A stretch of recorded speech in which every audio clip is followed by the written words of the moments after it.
It is day 6. I wake up very dizzy, so it's like I just roll out of bed, I check my weight, and then I do this, and I'm dizzy. And I checked today, and I actually gained a little bit, not much, like 0.2, but that's just interesting. So it goes to the psychology piece where I say, okay, I'm reminding myself that I'm sticking this out to heal chronic inflammation, to repair, to also get through the food addiction, which has been an issue. Yesterday I found myself like looking through the kitchen, going through almost like the replays of the eating and then the binge eating and all that. So I also spend a lot of time during the day like learning what I'm doing, like adding to knowledge, and then like the coming out of this phase, because that's very important. And then that would that be, what would I be eating?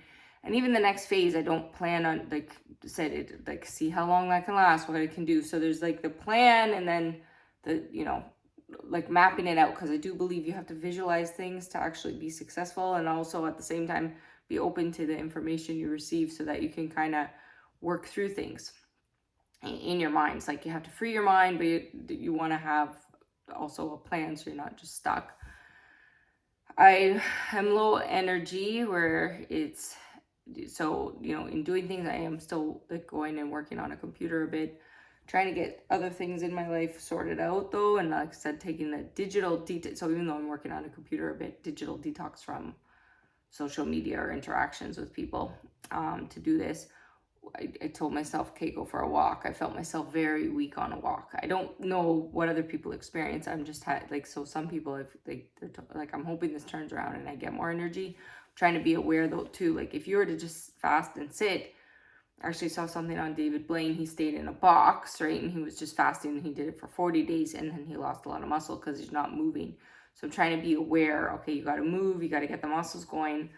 But I find it very difficult at the same time. So it's like that low, like, so, because there's a lot going on too.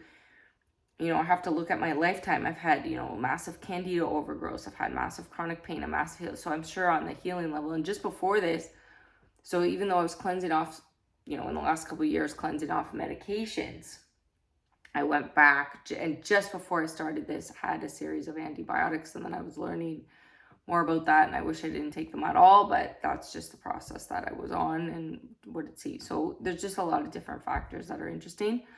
But as I check, even, and I say the psychology of, oh, I didn't lose another pound in a day, and then I got upset. I'm like, okay, you're reminding yourself, you have to let yourself go through this body process to see what that is, because obviously still, right, my issues with the vanity are there. And there's actually, in learning this, the steps I've had to take away too, that's also okay. It's not okay when it interrupts your life, when you're focused on that. You think you can't do something because you're not pretty enough, you're not good enough, your body's not good enough. That's different than going, I want to take care of myself, I want to feel better, I want to be good. So as a person in my life who never judged others on their appearance or those things, but myself was so critical, where it had a major impact on my life. And that actually links to the food addiction as well. So there's those two components just to be aware of, that, what are the psyches, what are you going through, and how are you feeling? So that, played on my mind. But, that's also what it is. Get it out, talk about it, and get through.